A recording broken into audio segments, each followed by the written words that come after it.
दोस्तों नमस्कार। 4PM news network और 4PM गुजरात पर आप सभी का बहुत बहुत स्वागत है। मैं हूं आपका दोस्त मयूर जानी। दोस्तों, इससे पहले वाले वीडियो में हमने राहुल गांधी जो यूरोप में घूम रहे हैं, सिर्फ घूम नहीं रहे हैं, भारतीय जनता पार्टी को घुमा भी रहे हैं। इतना घुमा रहे हैं कि उनको चक्कर आ रहे हैं, क्योंकि वो जहां जहां जाके बात जो कर रहे हैं वो बात बड़ी सीधी, स्पष्ट और सटीक कर रहे हैं। और एक भी बात ऐसी नहीं कर रहे हैं जिसमें कोई जो विवेक बुद्धि वाला व्यक्ति हो तो वो ये बोलने का सोच सके कि यहाँ कहीं कुछ भी जो है वो देश के खिलाफ है। क्योंकि ये हर बार उनकी यात्राओं को लेकर जहां वो जाते हैं, फिर जो बोलते हैं उसको लेकर ये सब किया जाता है ना, प्रचार किया जाता है कि वो देश को बदनाम कर रहे हैं। अब इस बार मौका नहीं मिल रहा है किसी को, वो उस तरह से अपनी बात को रख रहे हैं, लेकिन बहुत सटीक तरीके से रख रहे हैं। तो दूसरी ओर उनकी जो छोटी बहन है प्रियंका गांधी, अब वो भी जो है चुनाव प्रचार में अब व्यस्त हो रही है धीरे धीरे। तो राजस्थान गई थी। राजस्थान में जो है प्रियंका गांधी ने कुछ ऐसी बातें हैं जनता को, पब्लिक को, वोटर्स को, मतदाताओं को कही है जो आजकल राजनेता जो है वो करते नहीं है, और बीजेपी से तो कोई कभी नहीं करता है। कुछ ऐसी बातें की मैं आपको बताऊं। सबसे पहले मैं जो उनका एक अंश वक्तव्य का जो सुनाने वाला हूं, वो इस बात से जो है, इस दृश्य से संबंधित है। तो पहले वो दृश्य दिखाऊंगा मैं, जो जहां जो भव्य अति भव्य एक करोड़ों करोड़ों रुपयों के खर्चों से, जो कोई कहता है 2700 करोड़ का खर्च है भारत मंडपम बनाने का, जहां पे प्रधानमंत्री ने जो है वो G20 समिट का पूरा वो तामझाम रखा हुआ था। और वहां एक बारिश ने, जब समिट पूरा नहीं हुआ था, ये तब के दृश्य है, तो वो जो पानी भर गया उससे हमारी जो पोल खुली है दावों की, खोखले एकदम जो खोखले दावे, उसकी जो पोल खुली है, वो दृश्य आपको पहले दिखाऊं, उस पर फिर प्रियंका गांधी क्या बोली वो भी आपको सुनाऊंगा। पहले वो दृश्य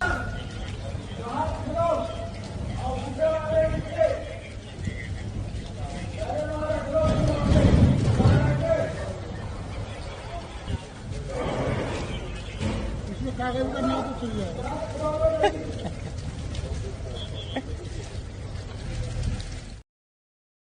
ये है वो भारत मंडपम, करोड़ों रुपयों से तैयार किया गया एक ऐसा नजारा कि लोग एक बार देखेंगे तो कहेंगे कि वाह क्या सीन है।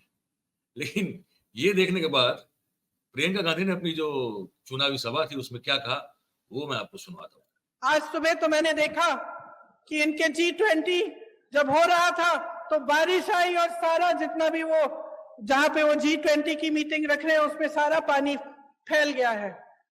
मेरे मन में एक बात आई कि शायद जो हमारे देशवासी डर के मारे कह नहीं पा रहे, भगवान ने कह दिया कि अपना अहंकार कम करो, अपना अहंकार कम करो। इस देश ने तुम्हें बनाया है, इस देश ने नेता बनाया है, इस देश को आगे रखो, इस देश की जनता को सर्वोपरि बनाओ।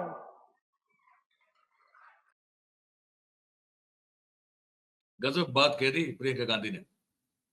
उसके बाद जो है उन्होंने वहां जो बैठी थी जनता थी, जो पब्लिक थी, उनको कहा कि देखिए, हम लोग जो है वो आपसे, आपके द्वारा जब चुने जाते हैं तब हम नेता बनते हैं। तो जो श्रद्धा किसी भक्त को अपने भगवान के प्रति होनी चाहिए, जो निष्ठा किसी भक्त को अपने भगवान के प्रति होनी चाहिए, वैसी ही श्रद्धा, आस्था और निष्ठा नेताओं की जनता के प्रति होनी चाहिए, है ना। ये अब ऐसा कोई कहता नहीं है, ये तो उल्टी गंगा वाली बात है, लेकिन वो प्रियंका गांधी ने कही है।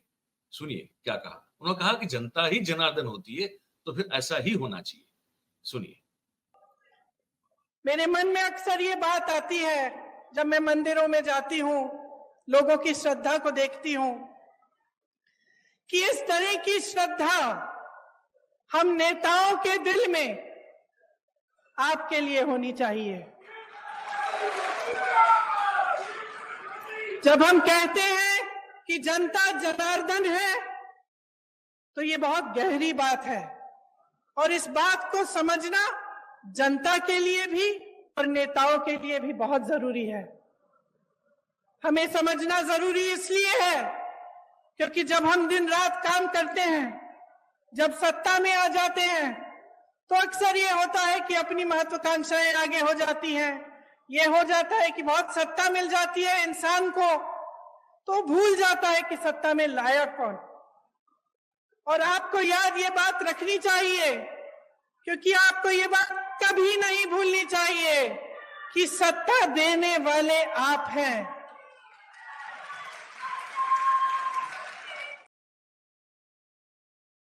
ये भी सीधा इशारा जो था वो प्रधानमंत्री मोदी और भारतीय जनता पार्टी के प्रति था। ये भूल जाते हैं, अपनी अपनी व्यक्तिगत महत्वाकांक्षा जो है उसको पूरा करने में लग जाते हैं, और इसलिए ये फिर इसके बाद ये भूल जाते हैं कि हमको यहाँ बिठाया किसने है। तो नेता के लिए जनता जो है वही जनार्दन है, वही ईश्वर का रूप है। ऐसे ही होना चाहिए। बात बड़ी सच्ची कही उन्होंने।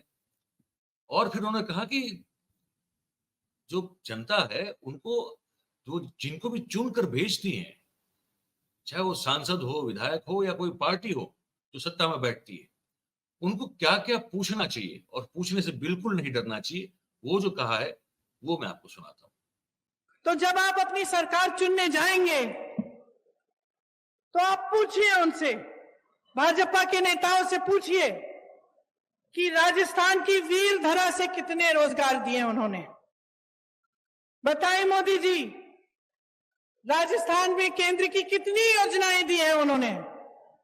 ईआरसीपी पर मौन क्यों है, जबकि उसके होने से इस पूरे इलाके की तरक्की हो जाती। वो बताएं कि जनहित में जब रेलवे प्रोजेक्ट जो हमारी सरकार ने बढ़ाए थे उन्हें रोका गया तो इसके पीछे उनकी क्या सोच थी। जब हमारी सरकार थी केंद्र में, तब जो पैसे केंद्र से आते थे वो 90% होते थे। योजना में जब योजना शुरू होती थी तो उसके अनुपात के लिए आज 50% आते हैं। ये कम क्यों किया, ये पूछिए। बहनों और भाइयों, मसला साफ है। चुनाव आ रहे हैं, आपको मालूम है हर 5 साल आते हैं।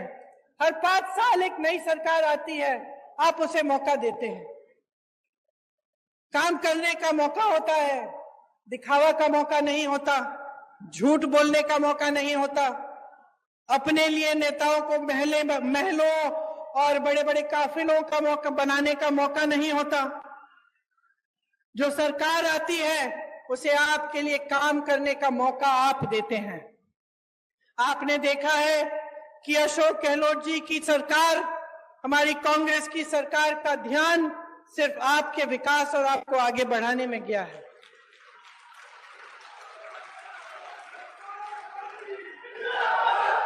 आप अपने अनुभव से ही देखिए कि भाजपा की सरकार, उनकी नीतियां सिर्फ अमीरों को आगे बढ़ाने के लिए हैं, गरीबों को, मिडिल क्लास के लिए कुछ नहीं है इनकी नीतियों में। मोदी जी विदेश जाते हैं, वापस आते हैं, कहते हैं कि बहुत हमारे देश का आगे बढ़ा है हमारा देश, हमारा मान इतना बड़ा है। बाद में आपको पता चला कि वहां गए और उनके उद्योगपति मित्रों के लिए वो डील कराए आए हैं और बड़े बड़े उद्योगपतियों को खूब वहां से बिजनेस मिल रहा है। तो आप ही बताइए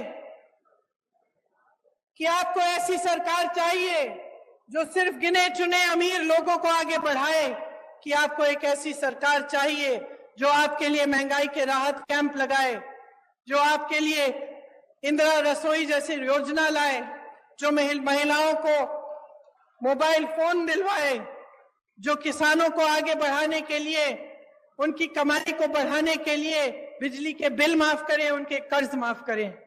यह निर्णय आपको लेना पड़ेगा।